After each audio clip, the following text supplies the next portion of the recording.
Noon lakay, meron na naman tayo bibigay natin sa kaibigan natin na si Ryan. Adobong atay, balon-balunan ata to. Tapos isang rice. Yan, bibigay natin para makatipid siya sa mga gastusin din niya. Kasi ang trabaho niya pala, yung nangangalakal. Nakita ko na isang araw. Nangangalakal pero hindi ko na siya binidyohan. Hindi ko na rin siya tinawag. Yun nga lakay, nakita ko siya nangangalakal. Hindi ko na siya tinawag. Tinignan ko na lang, hindi ko na rin binidyo. Kung sinong gustong tumulong sa kanya, tulungan natin. Kaya ito, araw-araw dinadala ko siya ng pagkain. Tuwing hapon, bago ako umuwi sa bahay, dinadaan ko na kasi along the way naman yung sa kanila sa pauwi sa bahay. Kaya dinadaan ko na yan. Yan, mamaya idaan ko ulit. Lakay, abang-abang kayo. Iaabot ko ulit to mamaya. Ay, dadalhin na natin. Kasi may meeting pa tayong atinan mamaya. May mag-ano pa tayo, mag-serve pa tayo sa meeting.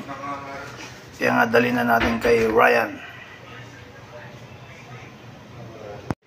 Dadalhin ko na kay Ryan. Huwag daw sabihing wag daw magsabi, sabihin na lang kapuspalad. Tama ba? Tagalog. O kaibigan na lang, pinakamadali. Ito dadalhin ko na. Ito na lakay, dalawa yung bibigyan natin ngayon dito. Kaibigan natin dito natambay. At saka si Ryan. Ayan na lakay, dyan sila natutulog. Dyan sila natutulog si Ryan. Ito na si Ryan, parating na ang aking kaibigan. Sinusuplayan ko ng pagkain kasi nangangalakal lang siya kung wala makakalakal, wala silang pagkain. Ako meron. Ito bibigay ko. Ryan, sa ito.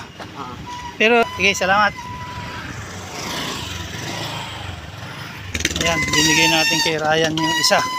Ito naman, bibigay natin kay Dodong. Hahanapin natin si Dodong, bigay natin din tong ulam. Kaibigan natin isa. Ayan si Dodong. Si Dodong, bibigyan ko ng ulam si Dodong. Ayan si Dodong ang aking kaibigan. Bibigyan ko rin ng ulam. Ayan, init mo na lang. Oo. Malamig Ha?